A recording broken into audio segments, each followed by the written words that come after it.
بسم الله الرحمن الرحيم والصلاة والسلام على أشرف المرسلين سيدنا محمد صلى الله عليه وسلم. اللهم علمنا ما ينفعنا وانفعنا بما علمتنا وزدنا بفضلك علما.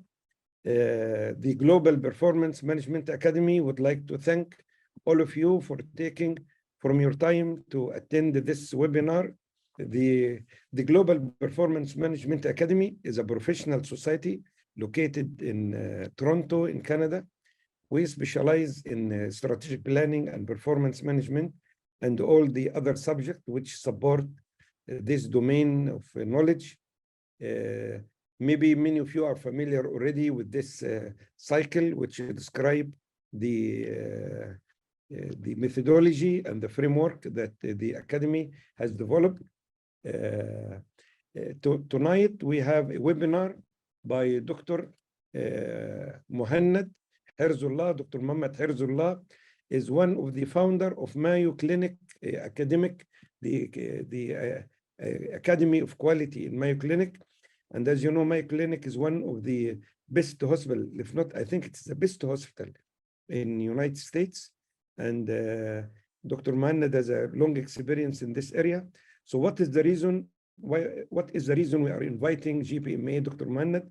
Because one of the pillars of GPMA is performance improvement and quality.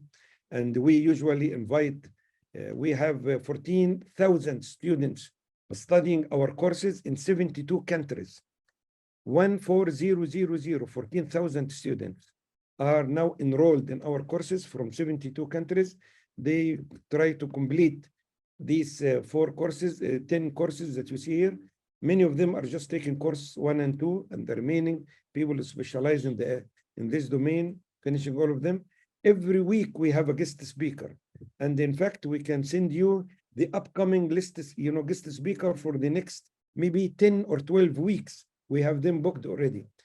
Tonight, maybe this is webinar number 90 plus that we are delivering, and you can see the webinars in our library. I will not take much time of introducing him because we already spent about 15-20 minutes. But in brief, Dr. Herzullah serves as the president and managing consultant in healthcare operational and performance excellence hub.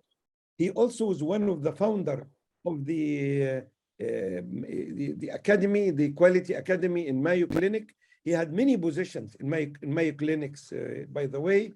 He had done so many projects. He has been certified in so many methodologies that are needed in quality, like ATCAR and ISO and EFQM. We will send you a copy of his CV. I will not take much time from him, but you can judge from his presentation how, mashallah, Dr. Herzullah is loaded with experience. And we had the pleasure of inviting him several times in Saudi Arabia to contribute to our healthcare leadership program. Dr. Muhannad, alhamdulillah, you made it. Please take control of the sharing, the presentation from your side. Okay. First, my apologies for the technical issues that we've been having. It happens from time to time. I think we can make up the 15 minutes lost. I would like to thank the organizer and every participant that is here today. Hopefully you enjoy the presentation, which we're going to be talking about building a culture of quality. So building a culture of quality with the review of Mayo Clinic's quality journey. And the purpose from this presentation is actually to review Mayo Clinic's quality journey, the working understanding of quality framework options and how to apply them across your organization, and review the programs and resources available currently from the Mayo Clinic's Quality Academy that could help you and your organization move on your quality culture forward. I usually start with the slide talking about the need for performance excellence, and we're gonna Africa, where in Africa each morning a lion wakes up, it knows it must outrun the slowest gazelle or it will starve. On the other hand, each morning a gazelle actually wakes up, it knows it must be faster than the fastest lion or it will not survive. And regardless if you are a lion or a gazelle, for performance excellence mandates that you actually start running as soon as possible.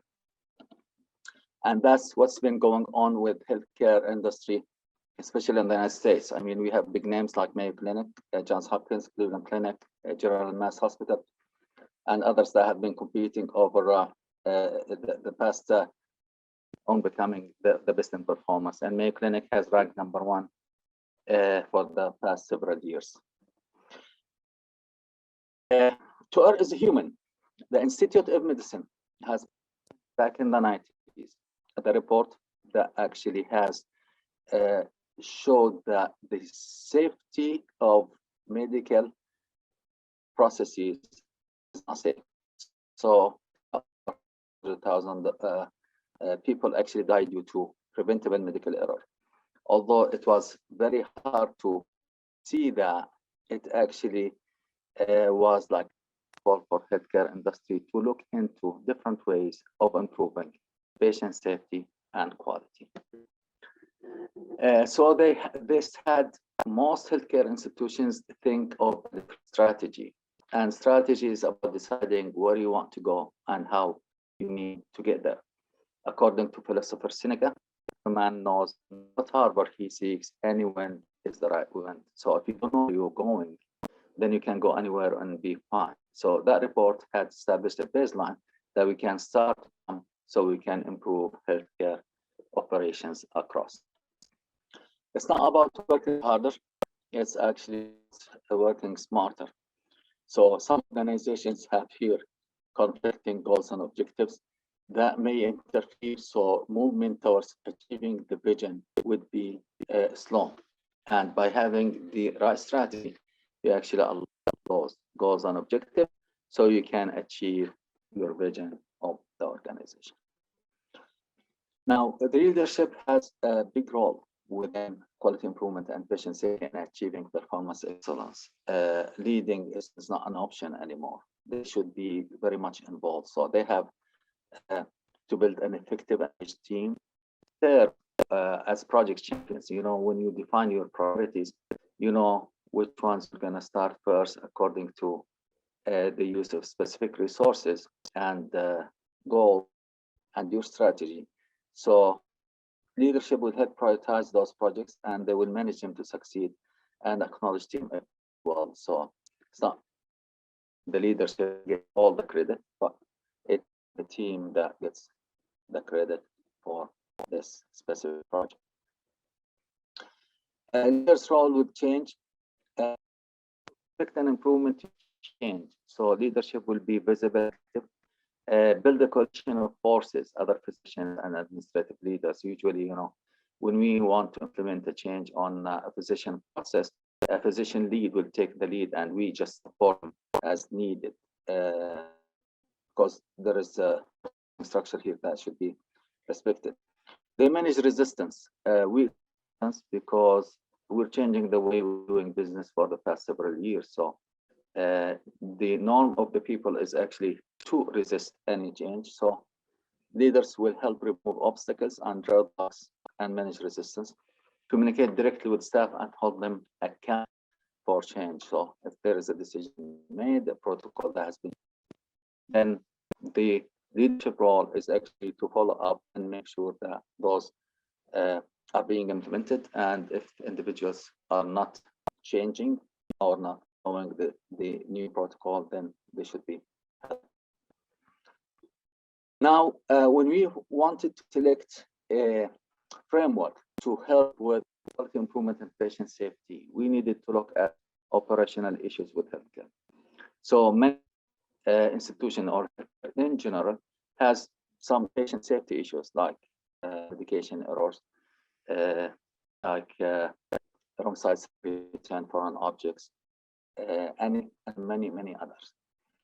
Patient satisfaction issues, the length of time to take to get to the ER, for example, the length of time to get to see ophthalmologists, peds, oncologists. So the length of it takes is a patient satisfaction issue, which is related to the access as well. And there are height issues, too many tests, repeated tests, procedures. When wrong procedure takes place, you will have to redo, so that be under high cost issues. Resources and capacity belong to this area as well. And most organizations have a mix of different factors between those. You may not find an organization that has only one of those issues. It's usually mixed. So the framework to do process improvement here should actually help everyone. Not the chat yet. After the presentation, we can look at and have do questions, because I see 10 chats here. Now, a good lesson that we can learn from Einstein, that problems cannot be solved at the same level of thinking that created. So the way we actually deal with it today, the knowledge of today could have solved the problems of yesterday. It would not have solved the problem of today. So the way of thinking should be advanced so we can solve today's problem and, of course, future problems. So this had us think about process, and a process is a series of actions or steps taken in order to achieve particular end. Back in the 70s, when the Japanese automotive industry invaded actually the US and the world, they provided low-cost cars with reliability. So the automotive industry here in the US asked the president of the auto corporation once, how could you do it? He said, brilliant process management is our strategy. We get brilliant results from average people managing brilliant processes. Our competitors often get average or worse results from brilliant people managing broken processes. So the key term here is a process. The process takes in, adds value to produce the output. Individuals are part of the process, but not the whole process. So if the process produces good results, if you have average people, they actually will produce good results, regardless of their knowledge, expertise. The process is built to produce quality product. In other industries, you may focus on people that would have higher skills, but the process is broken. So what you do is actually always keep producing the wrong outcome or the wrong results that you do. So again, the focus on process. Now, when we wanted to select a tool, we wanted to know what's going on in the industry and how we can utilize other engineering tools per se. We do know that no single tool solves all organizational or process issues. According to Maslow, he once said, if you only have a hammer, you tend to see every problem as an nail. So if you know of one process improvement tool or methodology, you tend to use it all the time because we don't know what we don't know. So we needed to look further and see what other tools are available to help quality improvement and patient safety. Now, the Institute of Medicine, again, along with the National Academy of Engineering, have gotten together to assist the utilization of systems engineering tools in healthcare. Systems engineers, also called industrial engineers, have helped many industries across aviation, banking, manufacturing, automotive, and others, the cost and make processes safer. And early 2000s, they got together to see if they could utilize the systems engineering tools to help healthcare. The publication was Building a Better Delivery System, a New Engineering Healthcare Partnership, was published around 2005-2006, getting into the details of what systems engineers can do to help. If you have time, I mean, it would be a good read for you to understand the mechanism and the recommendation. Now, of those process improvement methods that were discussed in that report were Lean and Six Sigma. We're going to talk about them in the next slide. So Mayo Clinics at that responded by actually bringing people from different industries, manufacturing, services, automotive, aviation sometimes. Some may ask why aviation and how it's related. Aviation is big on safety. So one safety event could actually result in catastrophic results. we brought at that time were Lean, Six Sigma, human factors, and human factors actually fitting the task to the human to understand the human acts when they do the jobs. We built a centralized performance improvement team, and we started knowledge sharing models where some other quality professionals like radiology, like lab medicine could rotate between the quality improvement advisors in the centralized unit. Now, DMAIC's philosophy avoids blame and redefines mistakes as opportunities for improvement. If you cannot describe what you are doing as a process, you don't know what you are doing. So one of the things that we usually do when we train and explain the concepts, that write down what you are doing exactly step by step and see when it starts, when it finishes. So we understand what you do. This is the first step to improve this. But if you cannot describe it, then that would have been a big issue. Now, as mentioned, two of the tools that were mentioned in that report were Lean or Six Sigma. And the decision was here, should we employ Lean as standardized process improvement method or Six Sigma? So we're going to talk about Lean. And Lean is a process improvement method that actually identifies what we call non-value added activities or waste within process. Non-value added activity means those activities that the customer is not willing to pay for, and also called waste. There are 9 types that have been identified in healthcare as types or non-value added activity. The most important of them is actually waiting. Research shows 80% of the non-value added activities across healthcare are actually waiting time. So you wait for a physician, you wait for a prescription, you wait for radiology report, you wait for in the ER, you wait for the surgeon, you wait for some, you wait for a system to back up, you wait for us to come online just like today. Another type would be inventory, which having more than what you need. Overproduction, producing more than what you need. Transportation of things is actually non-value added activities as well. Excessive motion is non-value added activity. Reprioritization, you start something and before you finish it, you start something else. And over processing, processing more than needed. Defects, and this is something that is very significant in healthcare, and this related to patient safety directly or indirectly. Any undesired outcome, by definition, could be considered a defect. So when we say return for an object, it's a defect. Wrong side surgery, it's a defect. Medical error is a defect. No shows. You get an appointment and does not show up, considered a defect.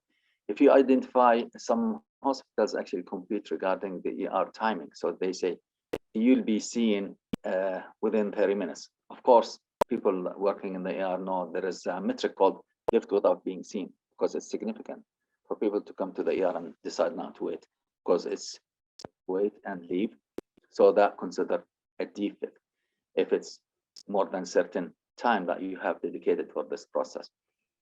Misutilization, this is common in some countries where physicians could do or are doing nurses' job, and nurses are doing technical job.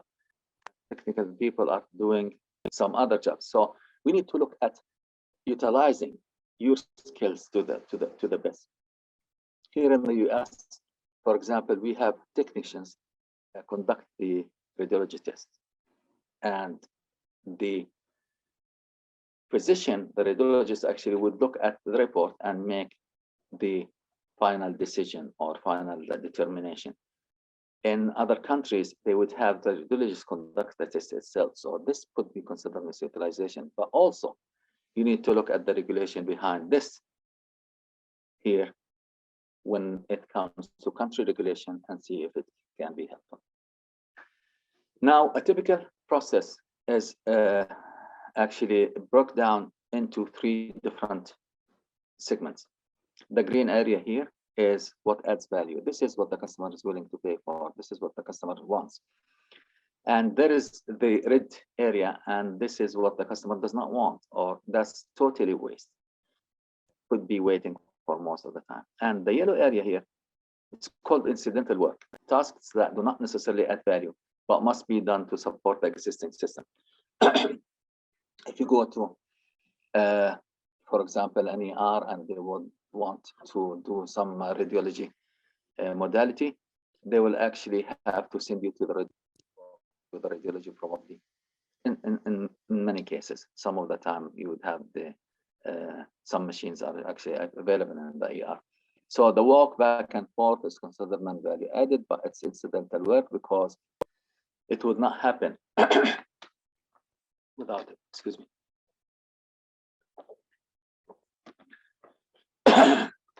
So we look at a lead time. A lead time, the time it takes for a process from start to finish.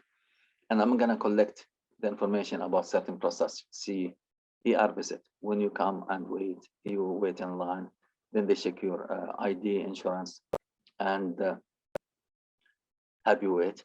Then the nurse comes and take the vital signs, and then have you wait. Then whenever the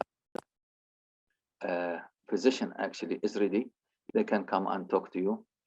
They may ask you to do some other things. Then you wait. Then you go to the pharmacy to get some medication. You wait to get the pharmacy and come back. So what adds value here is actually the physician seeing you, the nurse talking with you. Everything else is considered waste. Incidental work could be going back to get the insurance approval, because you cannot process without insurance approval, and maybe waiting for a radiology report for radiologist to see. Could be incidents. So it takes this time of a process. Now, traditional process improvement methods have been the value added. So you usually hear that we need to work longer, harder, faster, add more people and equipment. This is what's commonly has been done. Lean will actually, the worst area, see this big chunk of non-value added? If you could reduce this time, then the lead time it takes for the process would be reduced significantly. What else too? You have introduced sometimes for the resources to actually do something that adds value. So in this case, you actually increase the capacity and the speed of the process and work and harder. And this is the concept behind the lean process improvement. Now, the other process method is called Six Sigma, and Six Sigma is a rigorous and systematic methodology that utilizes data and statistical analysis to measure and improve a company's operational performance, practices, and systems. So Six Sigma refers to a process that produces only 3.4 defects per million opportunity. So it's black or white. If your process is 3.4 defects per million opportunity, then it's Six Sigma process. If it's not, then it's not Six Sigma process. This is just to compare Six Sigma and Three Sigma, which many healthcare institutions are actually looking at. They could produce over 66,000 defects per million opportunities. Now, just to compare between how significant Six Sigma would be. This is 99% good, which is equivalent to Sigma, and this is 99.999, 66% good, which is equivalent to Six Sigma. If you look at the third line, 99% good could produce 5 incorrect surgical operations per week. If you have Six Sigma process, it's 1.7 incorrect surgical operation per week. So there is huge difference. If you look at 200,000 wrong drug prescriptions each year, while having Six Sigma, you would have 68 wrong drug prescription each year. Still, this is error, and we need to improve in that, but this is way better than 99% good. 99% good is not good enough for healthcare.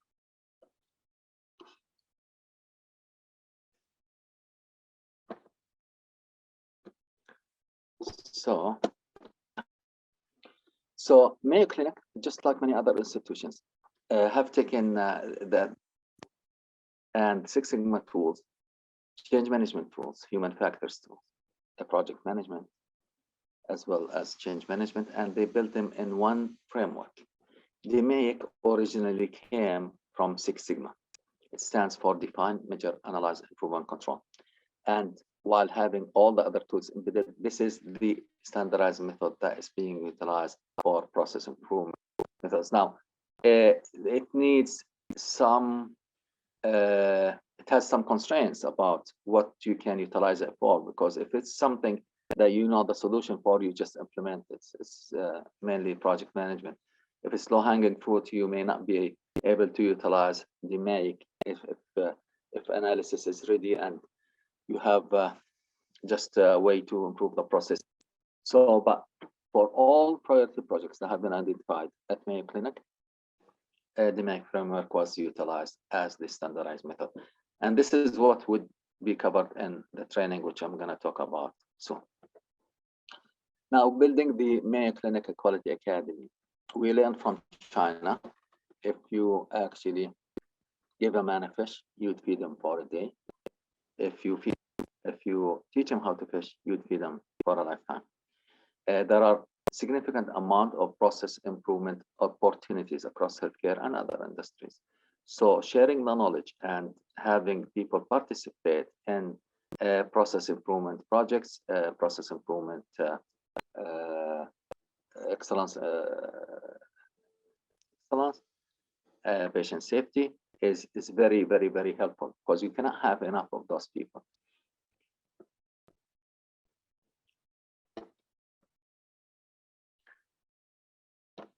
Okay, so this is the Quality Academy.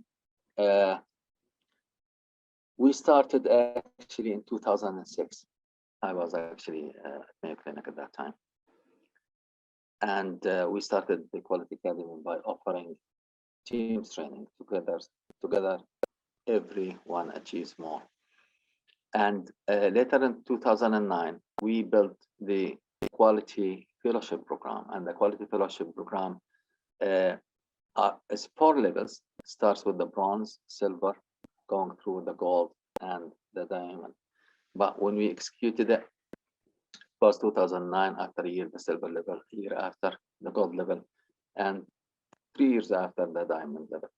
Now, currently, Mayo Clinic is offering those 2 levels, the bronze quality fellows and the silver quality fellows, for outside or international institutions. In 2019, 18 actually, Quality Academy developed commercial business plan. And on an annual basis, we have quality conference and started to become open to the public. Everything was for Mayo Clinic from within. Then we opened it to the public later on. So 2019, we had the conference open to non-Mayo participants, and developed a virtual delivery. This is in results of the COVID and everything that we've gone through in the past few years. And in 2021, we had actually a virtual conference as well. So the training we're talking about could be virtual, could be physical. Now, Mayo Clinic education created by Mayo Clinic experts to help your organization to master the discipline of quality improvement. And this is one of the major things that I wanted to talk to you about. If my laptop works. So every time I move this something from my here, the Quality Academy certification for participants at each level of quality improvement skill development and recognizes their achievement. Educate healthcare professionals at all levels on quality improvement tools and methods and culture of problem solvers. And participants get actually certified at the bronze level and the silver level. If they select to, you have to be certified at the bronze to achieve the silver, but it has more coming in the next few years too.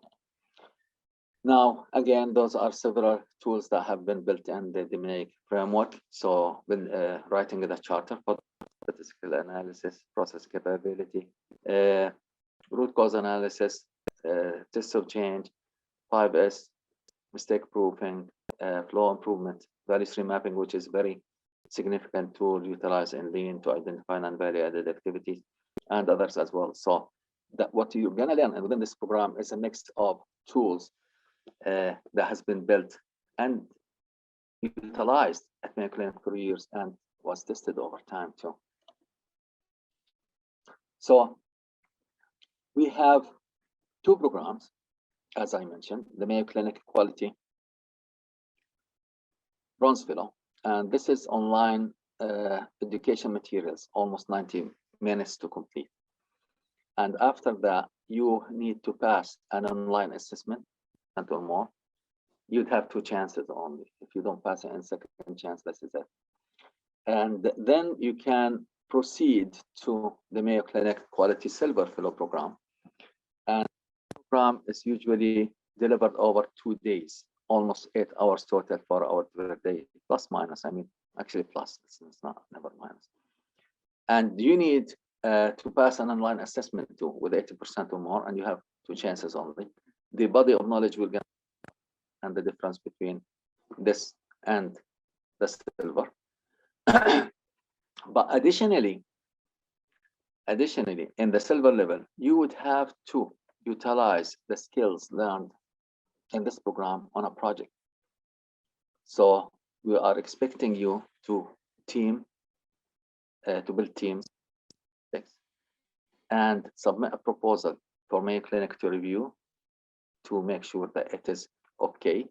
And you have to do this project within 6 months, because we're not gonna wait forever to get this. So the scope of the project should be limited to be achieved within 6 months.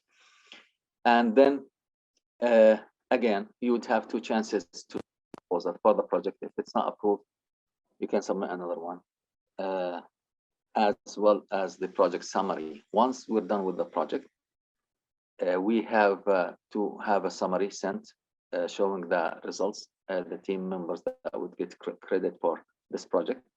And once Mayo Clinic approve it, you become Mayo Clinic Quality Silver Fellow, and you get certification with a pen that you can wear anywhere you go. Now, included is sometimes of free consultation within Mayo Clinic, and additional consultation with us will be available for additional fee that we can discuss based on the needs of your team. Now, the bronze, it's called Fundamental of Quality Improvement, and it is integrated experience containing learning modules, reflection, and assessment. The goal is to define why quality is important to healthcare, know your role in addressing quality gaps that affect your customers, and recognize the elements of patient safety, understand how patient experience is key to quality, and recognize tools, methods, and resources to improve quality. It's very basic. The bronze level is basic. Now, the silver level, as we mentioned, you would have a class, and the silver level teaches the application of quality improvement tools and methods to identify and resolve quality gaps, and it is team-based learning, as I mentioned. The goal is to articulate the case for patient-centered quality, apply systems and process thinking to your work, employ DMAIC framework as a structured approach for improvement, convey resources for silver certification, select and use appropriate tools within the DMAIC framework, identify and measure gaps in quality, and apply process improvement methods. So the first one is you learn more on the application side. As we talked briefly, there is a silver level project, and you do the project, you attend the training, and you pass the exam with 80% or more to become actually certified. So if you need consulting hours, we can actually provide that. Now, this is how we evaluate your projects. So we have each level, we need to make sure that it is defined. For example, in the define phase, the aim statement is defined that includes a numeric target for improvement and expected date for project completion. If it's not, then you would not get approval for this project. We can go over those in more details for who is interested, but for the sake of time, we're just gonna proceed. This is the results currently at Mayo Clinic. So in Rochester, which is the main campus, out of 37,000 employees, 72% have achieved the bronze level, 15% the silver, percent actually at the gold level. In Arizona campus, out of 66,100, 61% have achieved the bronze, while 9% have achieved actually the silver. In Florida, 82% at the bronze level, 12% at the silver level. And out of the total, 45% have achieved the bronze level, and 5% have achieved the silver level out of the total employees. So here is actually to give you an idea when you decide, if you decide to go through the program, if you would like to achieve a certain target. So most organizations should have all employees at the first level, at the bronze level. Now we're working towards it. Actually, it's at 56% now, but it's an ongoing effort. And the silver level, 7600, which is 10% of the organization. Now there is one mistake that actually I did. This is the Mayo Clinic Health System, which comprises of, which is the several hospitals across the states of Wisconsin, Minnesota,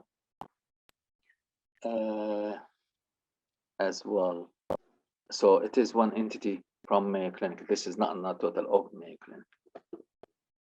This is the total of Mayo Clinic. So if you can look here at the first level, 56%, 10% at the second level, 0.6% at the gold level, and this is lifetime achievement. This is very limited amount of people that can achieve the diamond actually.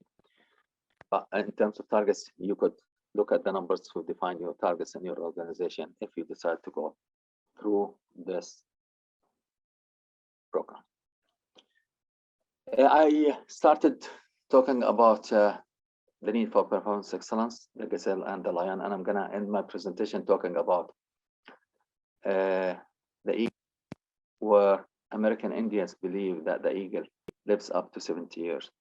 At 40 years, it becomes so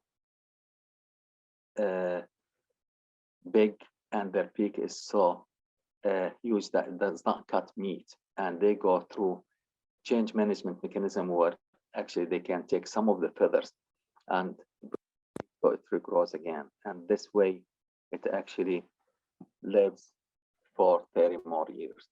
So the need for a change is important. It is the only way you can achieve excellence in healthcare. And with that, I'm going to have any questions you may have. But I have my email here. So it's herzala.muhanad@gmail.com. This is the easiest one. If you'd like to contact me, you may contact actually as well, or both of us, Dr. Mahmoud as well, and for any discussion regarding this stuff.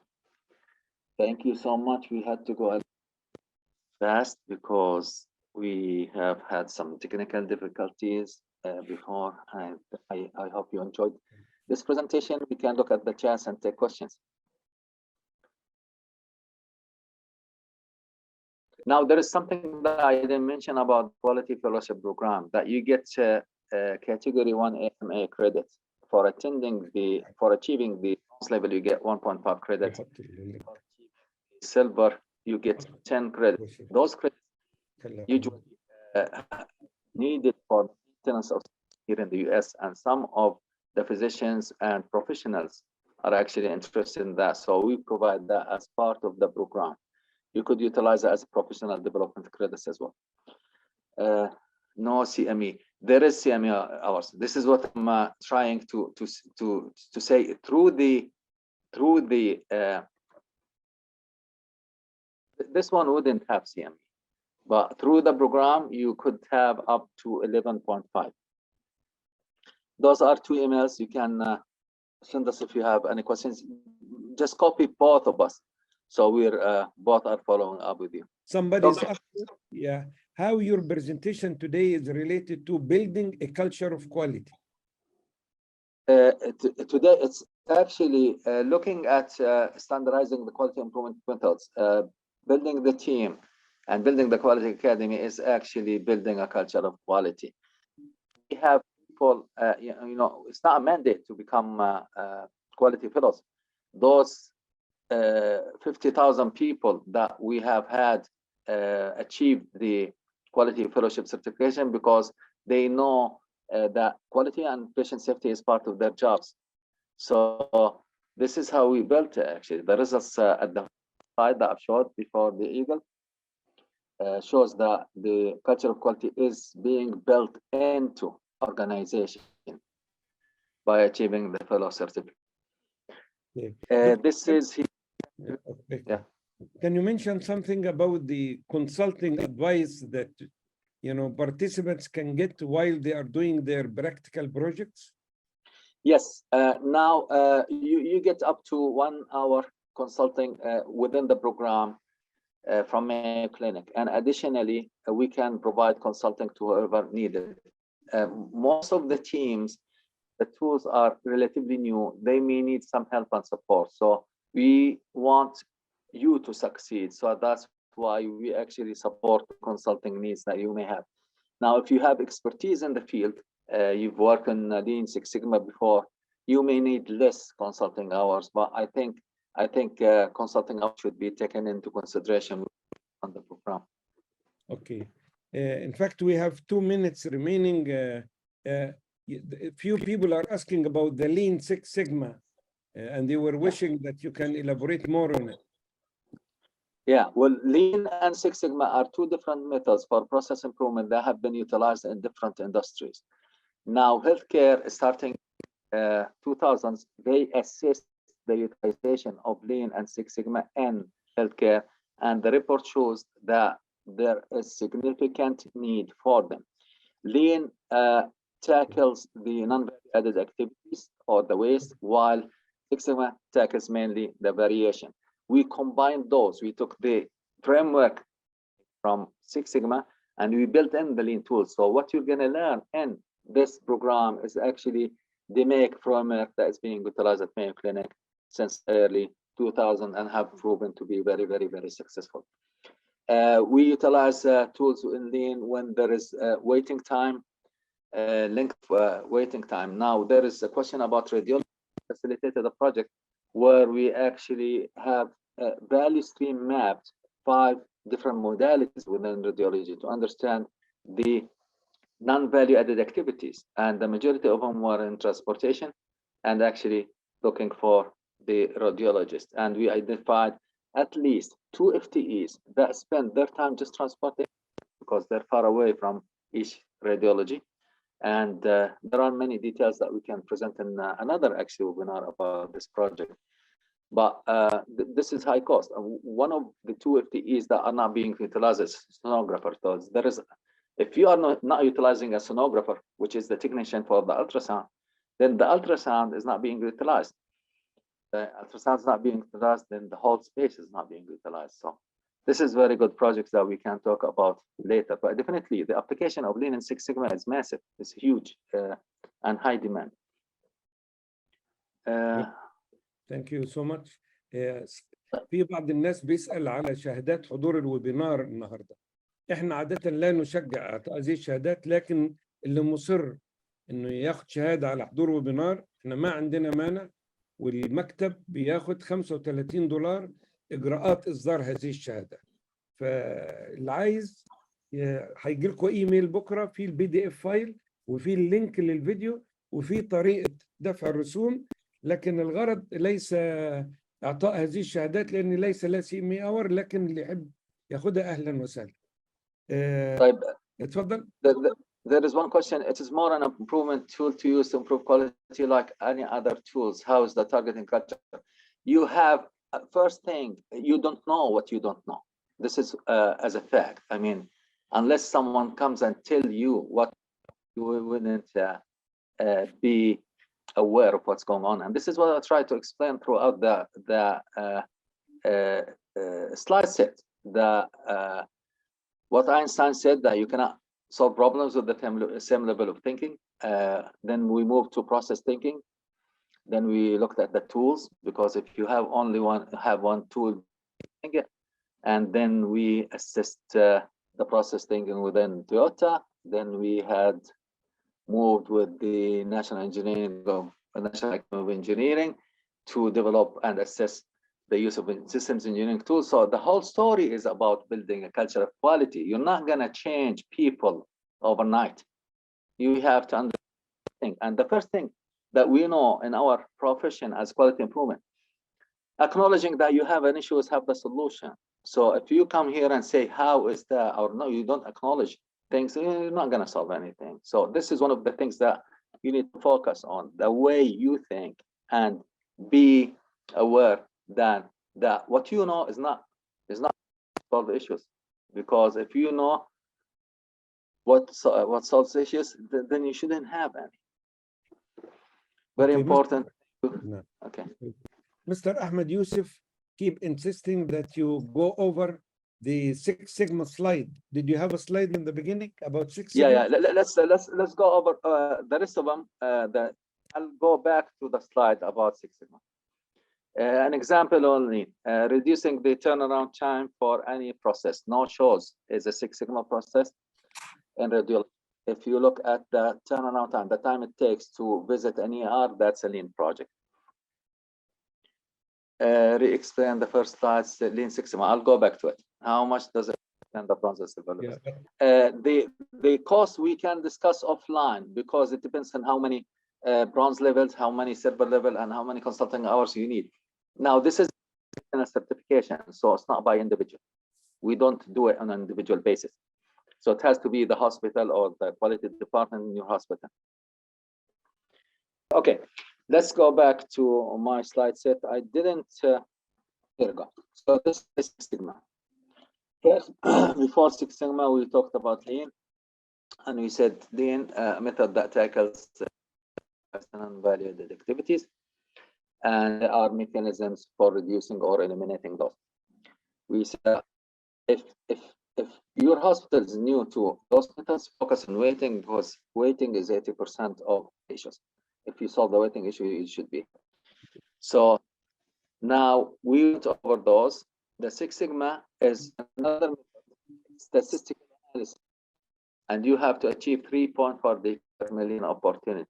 If you get, then you have a Six Sigma process. Otherwise, it's not. What we've done with many others, that we took the DMAIC framework from Six Sigma, and we built other tools, project management, change management, lean tools, as well as human factors into the same mechanism. So you have one process improvement or patient safe or performance excellence. Starts with defining the opportunity, what you're having, and how it relates to the target. Analyze what's going on, and brainstorm, implement, suggest improvement, implement them, try them out, see if they work. If they work, then the analysis should show that they're working. And once they are working, you can put control mechanisms so things will stay improved. So this is basically what we're talking about within Six Sigma. I think we can conclude now if you'd like. I appreciate your presence. I hope you have a good rest of your day, and hopefully to see you soon or in the future.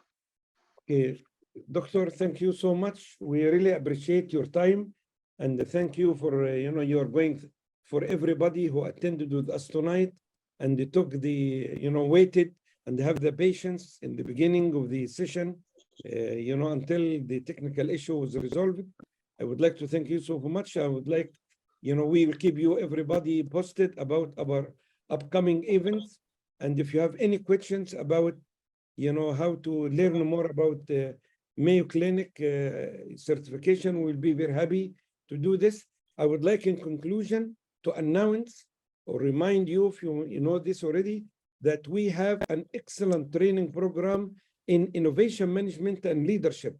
from vision to operation. Very practical, training program in innovation, which will cover variety of topic about innovation ecosystem, crowdsourcing, innovation strategic planning, open innovation, and learning organization. It will be offered by Professor Nader Nada. And because it's the first time we offer this, it will be at a very special price of $480 only for 6 days. Is 6 or 8 days? 6 days of training, a very special early bird offer. We will send you information about this. I think it's a very good opportunity. I would like to thank you for being with us. Thank Dr. Mohannad a lot, and we hope, inshallah, we will see you again in future webinar. I would like to thank you from Cairo. This is Dr. Muhammad Mustafa Mahmoud, and I wish you good morning or good evening wherever you are. Assalamu alaikum wa rahmatullahi wa barakatuh. Thank you so much. You have a good night. Bye-bye. Bye-bye.